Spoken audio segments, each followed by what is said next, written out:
Hello, good afternoon. मैं विकास उजाला और आप सभी को आपके अपने यूट्यूब चैनल विकास उजाला पे स्वागत करता हूं। और आज हम लोग इस चैनल पे पढ़ने वाले हैं अर्थमेटिक का एक मोस्ट इंपोर्टेंट टॉपिक, ट्रेन से संबंधित प्रश्नों को। तो आइए बिना देर किए हम लोग शुरुआत करते हैं और एकदम बेसिक से समझेंगे कि ट्रेन से संबंधित किस किस टाइप से क्वेश्चन वनडे कम्युनिटी से एग्जाम्स में क्वेश्चन पूछे जाते हैं। बिल्कुल बेसिक से पढ़ेंगे। तो आइए बिना देर किए हम लोग शुरुआत करते हैं। तो आप हेडिंग लगा लीजिए, ट्रेन से संबंधित प्रश्न। तो आइए हम हेडिंग लगा लेते हैं, ट्रेन से संबंधित प्रश्न।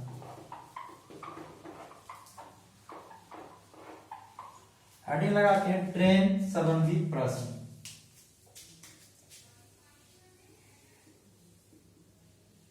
ट्रेन संबंधी प्रश्न। तो ट्रेन से रिलेटेड जो भी प्रश्न वनडे कम्पिटिटिव एग्जाम्स में आते हैं उससे सभी टाइप के क्वेश्चन हम लोग इस चैनल पर देखने वाले हैं। तो आइए शुरुआत करते हैं। सबसे पहले एक बेसिक सा फॉर्मूला होता है जो आपको आना भी चाहिए कि अगर कोई व्यक्ति 5 किलोमीटर प्रति घंटा के स्पीड से चल रहा है, अगर कोई व्यक्ति 5 किलोमीटर प्रति घंटा के स्पीड से चल रहा है और किसी भी दूरी को अगर तय करने में उसे 4 घंटे का समय लगता है, किसी भी दूरी को तय करने में उसे 4 घंटे का अगर समय लगता हो, तो हम लोग कहेंगे कि वह दूरी कितना है। 5 के स्पीड से चल रहा है, 4 घंटे में तय कर लेता है। 1 घंटा में 5 किलोमीटर चलता है और 4 घंटे में वह दूरी को तय कर लेता है, तो हम कहेंगे कि वह दूरी 20 किलोमीटर है। तो वह दूरी कितना है? 20 किलोमीटर है। तो कभी भी अगर आपको दूरी निकालना हो तो दूरी निकालने के लिए आपको दो चीज होना जरूरी है। एक तो सबसे पहले उसका स्पीड और एक टाइम। तो दूरी बराबर हम लोग यहां लिख लेते हैं। बेसिक सा फॉर्मूला है कि दूरी बराबर हो जाएगा चाल और गुने समय। दूरी बराबर हो जाएगा चाल और गुने समय। कभी भी अगर कोई व्यक्ति अगर 10 के स्पीड से चल रहा हो, 10 किलोमीटर प्रति घंटा, मतलब 1 घंटे में अगर कोई व्यक्ति 10 किलोमीटर तय करता हो और 2 घंटे में वह दूरी को तय कर जाता हो, तो हम बोलेंगे कि 2 घंटे में 10 किलोमीटर स्पीड से चला है तो 20 किलोमीटर वह दूरी रहा होगा। तो कभी भी अगर आपको डिस्टेंस निकालना हो तो किलो डिस्टेंस निकालना हो तो किसको किसको गुणा करना पड़ेगा? चाल और समय को। तो ये दोनों का डिस्टेंस का फॉर्मूला हो जाता है, दूरी बराबर हो जाएगा चाल गुने समय। यहां से अगर हमको चाल निकालने की कभी जरूरत पड़ जाए, स्पीड निकालने की अगर जरूरत पड़ जाए, चाल निकालने का, तो क्या हो जाएंगे? इधर से दूरी और बटे क्या? समय। दूरी बटे क्या हो जाएंगे? समय। क्योंकि ये गुना में चले जाएंगे भागा में। और अगर समय निकालने की जरूरत पड़े, टाइम निकालने की जरूरत पड़े, तो समय बराबर क्या हो जाएंगे? फॉर्मूला ये जाके भागा लग जाएंगे, तो यहाँ क्या हो जाएंगे? दूरी और बटे क्या हो जाएंगे? चाल। तो यहां से निकल जाएंगे समय। तो ये बेसिक सा 3 फॉर्मूला है जिसको आपको ध्यान में रखना है कि दूरी बराबर हो जाएंगे, दूरी बराबर चाल इंटू समय हो जाएंगे, और चाल बराबर हो जाएंगे दूरी बटे समय, और समय बराबर सूत्र हो जाएंगे दूरी बटे चाल हो जाएंगे। तो डिस्टेंस बराबर हो जाएगा स्पीड इंटू टाइम, ऐसे भी लिख सकते हैं। और स्पीड बराबर होता है डिस्टेंस इंटू टाइम, और यहां से अगर टाइम निकालना हो तो डिस्टेंस इंटू स्पीड से आपको भाग लगाना होगा। तो ये है सबसे बेसिक फॉर्मूला जो आपको आना चाहिए कि कभी भी अगर ट्रेन से संबंधित क्वेश्चन करेंगे तो जरूरत पड़ेगा टाइम निकालना हो, दूरी निकालना हो, टाइम निकालना हो, दूरी निकालना हो, समय निकालना हो, तो इस टाइप से आपके फॉर्मूला लगेंगे। तो दूरी बराबर चाल गुने समय, और चाल बराबर होता है दूरी बटे समय, और समय बराबर सूत्र हो जाता है दूरी बटे चाल। उम्मीद करते हैं कि ये चीज आपको पहले से भी आ रहा होगा, तो इसको मिटा देते हैं।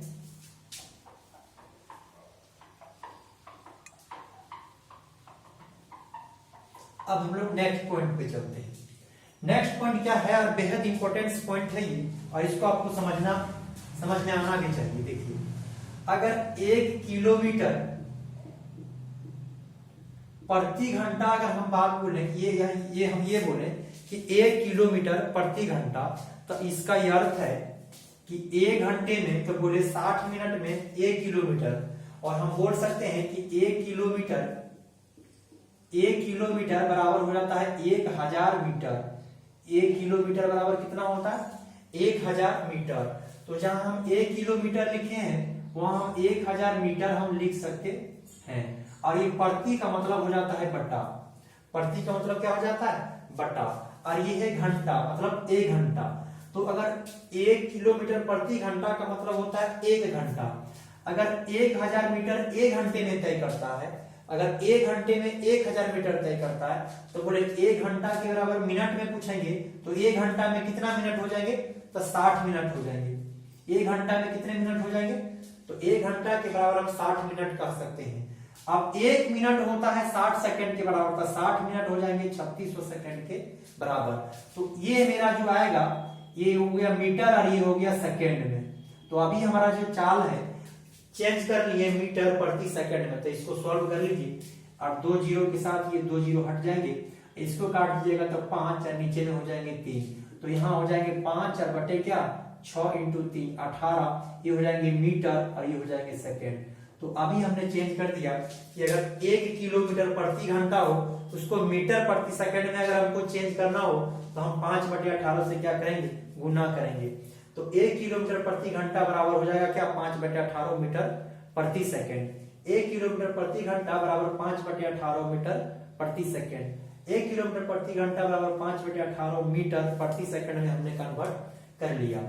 एक पॉइंट आप और आप याद रखिएगा कि अगर हमको 1 किलोमीटर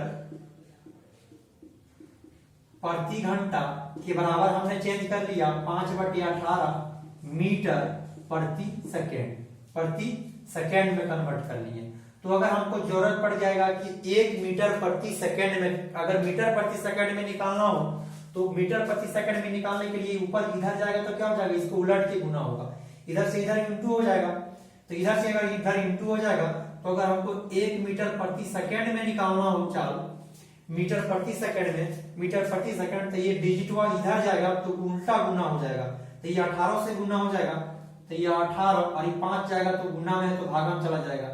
5 बटे 18 बटे 5 किलोमीटर प्रति घंटा हो जाएगा। तो ये दो को बेसिक सा जो है ये मान, इसको आपको याद करना चाहिए कि अगर किलोमीटर प्रति घंटा में है और मीटर प्रति सेकंड में लाना है, ऐसे समझिए आप।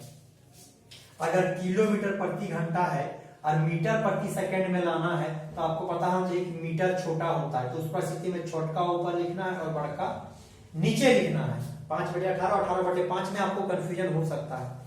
तो अगर किलोमीटर बड़ा यूनिट होता है और हमको लाना है मीटर में, तो छोटा वाला को ऊपर लिखेंगे और बड़ा वाला को नीचे लिखेंगे। फिर से आप समझिए, अगर मीटर प्रति सेकंड में दिया हुआ है चाल और हमको किलोमीटर में ले जाना हो, बड़ा डिजिट में ले जाना हो, किलोमीटर होता है बड़ा, अगर बड़ा में कभी ले जाना हो तो बड़ा को ऊपर रखेंगे, छोटा को नीचे रखेंगे। फिर से एक बार हम समझाते हैं कि अगर किलोमीटर में दिया हो, अगर मीटर में पूछा जा रहा हो तो मीटर होता है छोटा, तो छोटा ऊपर रखेंगे, बड़ा नीचे रखेंगे। और अगर मीटर में दिया हो और किलोमीटर में पूछा जाएगा तो बड़ा वाला को ऊपर रखेंगे और छोटा वाला को नीचे रखेंगे। तो उम्मीद करते हैं ये चीजें आपको समझ में आया होगा। अब हम लोग शुरुआत करते हैं कॉन्सेप्ट नंबर 1 जो ट्रेन से बनता है, कॉन्सेप्ट नंबर 1। बस इतना चीजें आपको याद रखना है ट्रेन से संबंधित प्रश्न बनाने में। इसके सिवाय और दूसरा चीजें पॉइंट की जरूरत नहीं है। आप बेसिक चीजें जो मैं आपको बताए हैं उसको आपको ध्यान में रखना है। अब समझिए इसका जो हम लोग ट्रेन से संबंधित प्रश्न में जो टाइप नंबर 1 का क्वेश्चन बनता है वो ऐसे बनता है। देखिए लिखते हैं पहला टाइप क्वेश्चन क्या है कि यदि ट्रेन किसी बैठे हुए यात्री पत्थर, सिग्नल इत्यादि को अगर पार करे, तो सबसे पहले समझिए यदि ट्रेन ये मोस्ट इंपोर्टेंट पॉइंट है, यदि ट्रेन बिजली के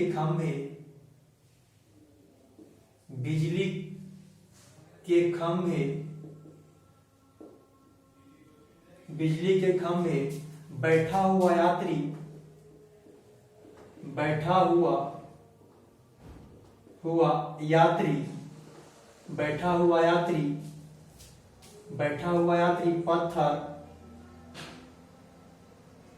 पत्थर सिग्नल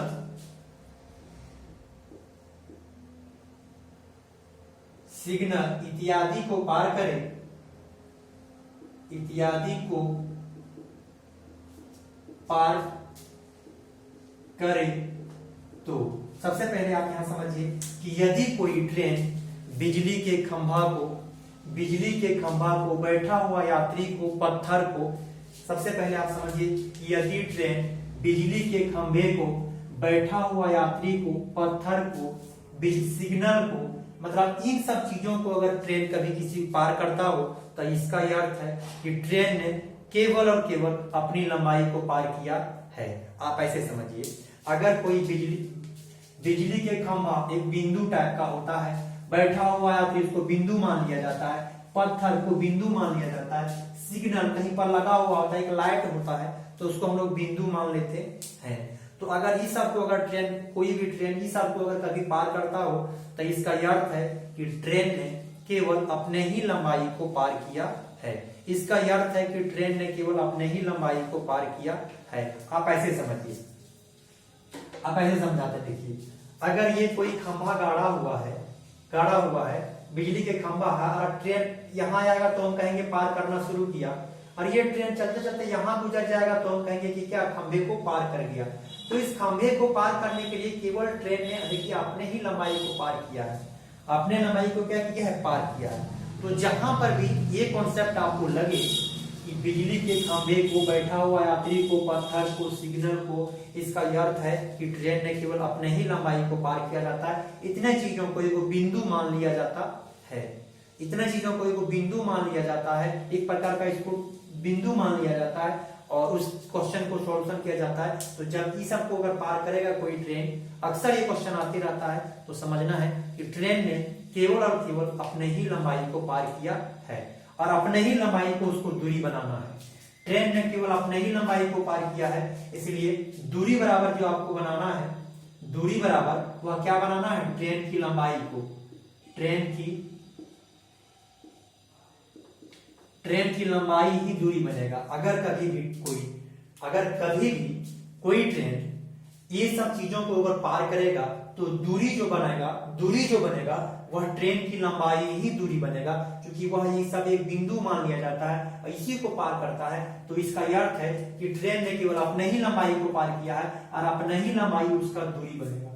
अपने ही लंबाई क्या बनाना है, उसको दूरी बनाना है। तो हम ऐसे लिख सकते हैं, अपने ही लंबाई दूरी बनेगा, तो ऐसे हम लिख सकते हैं कि ट्रेन की लंबाई बराबर ट्रेन की लंबाई को ही क्या बोलते हैं, दूरी। तो दूरी बराबर, जहां दूरी, ट्रेन की लंबाई किसके बराबर है, दूरी के बराबर। तो दूरी बराबर फॉर्मूला अभी जस्ट बताए थे, क्या हो जाएगा, चाल, और गुने क्या हो जाएगा, समय। बस इसी चीजों को आपको ध्यान में रखना है। तो जब भी ये सब चीजों को पार करेगा तो आपसे यहां से क्वेश्चन बन जाएंगे कि जब भी ये सब चीजों को अगर पार करेगा तो ऐसी क्वेश्चन बनाना है, ट्रेन की लंबाई जो बनेगा, ट्रेन की लंबाई वही दूरी बनेगा और दूरी बराबर लगा देना है 4 गुने समय। जब भी इन चीजों को पार करेगा, बिजली के खंभे, बैठा हुआ यात्री, पत्थर, सिग्नल इत्यादि को पार करे, इसका अर्थ है ट्रेन ने के लिए अपने लंबाई पार किया, अपने ही लंबाई को उसको डिस्टेंस बनाना है, अपने ही लंबाई को डिस्टेंस बनाना है, दूरी बनाना है। दूरी बराबर आपको पता होना चाहिए 4 गुने क्या होता है, समय। दूरी बराबर हो जाता है 4 गुने क्या, समय। दूरी बराबर हो जाता है 4 गुने समय। अब इसका हम लोग फॉर्मूला लगा लेंगे तो ये क्या हो जाएंगे, आ जाएंगे, सवाल का उत्तर आ जाएंगे। तो अब इस पर बेस्ड एक हम लोग छोटा सा क्वेश्चन लिखते हैं, तो जब अगर आप सॉल्यूशन कर लीजिएगा तो हम समझ जाएंगे कि कॉन्सेप्ट आपको समझ में आ गया। तो क्वेश्चन इसका ले लेते हैं।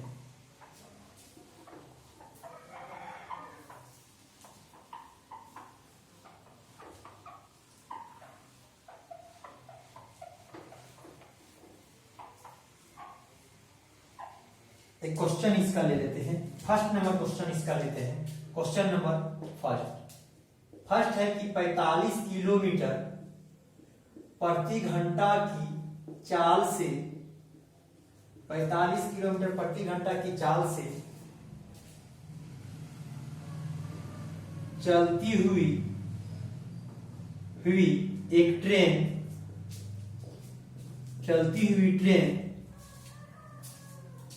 एक बैठे हुए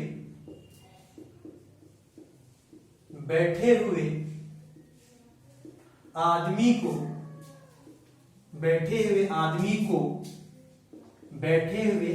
को बैठे हुए आदमी को 24 सेकेंड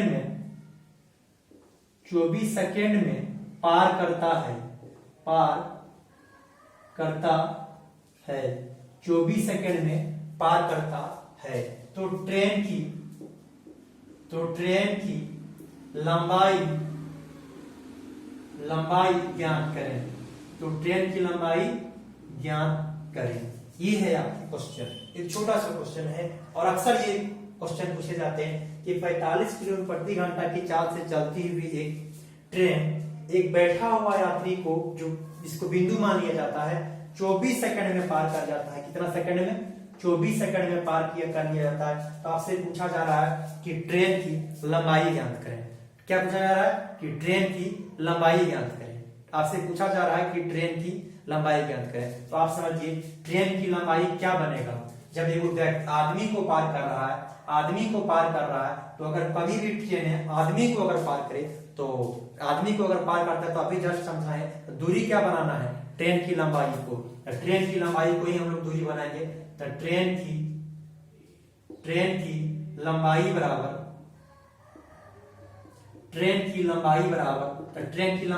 क्या होता है? ट्रेन की लंबाई बराबर क्या होता है? स्पीड इंटू क्या होता है? टाइम। तो देखिए लेंथ ऑफ ट्रेन बराबर हो जाएगा स्पीड इंटू क्या? टाइम। देखिए इसका स्पीड भी दिया हुआ है 45 किलोमीटर प्रति घंटा में है। तो अभी जस्ट समझाएं कि अगर किलोमीटर है, बड़ा यूनिट में दिया हुआ है, देख लिए, तो छोटा यूनिट में लाना है मीटर प्रति सेकंड में। यही दोनों चीजों में कन्वर्ट करना रहता है। वो किलोमीटर में देता है तो मीटर प्रति सेकंड में। तो बड़ा यूनिट में देखिए दिया है, छोटा में लाना है तो छोटका को ऊपर लिखना है, बड़ा को नीचे लिखना है। और टाइमिंग बताइए, 24 सेकंड में इसको पार कर गया है। 24 सेकंड में क्या किया है? इसको पार कर गया है। तो दूरी क्या हो जाएगा? ट्रेन की लंबाई। तो दूरी बराबर होता है 4 गुने समय, और 4 और समय दिया हुआ है। तो आप यहाँ से काटेंगे 9 दूना 18 और 9 बचे क्या हो जाएंगे? 45। यहाँ से काटिएगा, ये हो जाएंगे 12। तो 5 गुने 5 यहाँ 25 और यहाँ 12 से गुना कर दीजिएगा, 12 बचे 60। अगर आप यहाँ से सॉल्व कीजिएगा तो यहाँ से सॉल्व कीजिएगा तो 12 बचे क्या हो जाएगा? 60 और गुने फिर 5 से गुना करना है, 6 बचे कितना हो जाएगा? 30। 6 बचे हो जाएगा 30 और 300 मीटर ट्रेन की लंबाई हो जाएंगे। तो इस परिस्थिति में ट्रेन की लंबाई क्या हो जाएंगे? 300 मीटर हो जाएंगे। तो इस परिस्थिति में जो ट्रेन की लंबाई हो जाएगा वह 300 मीटर हो जाएगा। तो उम्मीद करते हैं कि ये पहला पॉइंट, फर्स्ट टाइप का जो ट्रेन से संबंधित क्वेश्चन टाइप बनता है, पहला टाइप से क्वेश्चन, तो उम्मीद करते हैं कि वो चीजें आपको समझ में आया होगा। पहला हमने बताया कि फॉर्मूला कि दूरी निकालना हो तो दूरी बराबर हो जाएगा 4 गुने समय, और वहां से समय निकाल लिए और टाइम भी निकाल लिए। उसके बाद हमने एक कॉन्सेप्ट समझाया कि अगर किलोमीटर में दिया हो तो मीटर प्रति सेकंड में चेंज कैसे करेंगे, मीटर प्रति सेकंड में दिया हो तो किलोमीटर में हम लोग कैसे चेंज करेंगे। और फर्स्ट टाइप के क्वेश्चन में बस इतना ही देखा हम लोग कि अगर कोई ट्रेन बिजली के खंभा को पार करे, पत्थर को पार करे, बैठा हुआ यात्री को पार करे, सिग्नल को पार करे, ये सब को इत्यादि को अगर पार करे, जिसको बिंदु मान लिया जाता है, उसको अगर पार करे, तो इसका अर्थ है कि ट्रेन ने केवल और केवल अपने ही लंबाई को पार किया है। तो उम्मीद करते हैं कि ये फर्स्ट टाइप का क्वेश्चन आपको अच्छा लगा होगा, उम्मीद करते हैं। और आज हम यहीं पर रुकेंगे और अगले टाइप में जब मिलेंगे तो थोड़ा सा वीडियो लंबा होंगे और धीरे धीरे करके 2 से लगभग 4 से 5 वीडियो में हम लोग पूरे ट्रेन को इसी तरीके से, बेसिक तरीके से कंप्लीट करेंगे। तो जो भी विद्यार्थी इस चैनल पे नए हैं, आप हमारे चैनल को सब्सक्राइब करें ताकि जो भी वीडियो हम अपलोड करें उसका नोटिफिकेशन आपको मिले सबसे पहले। Thank you.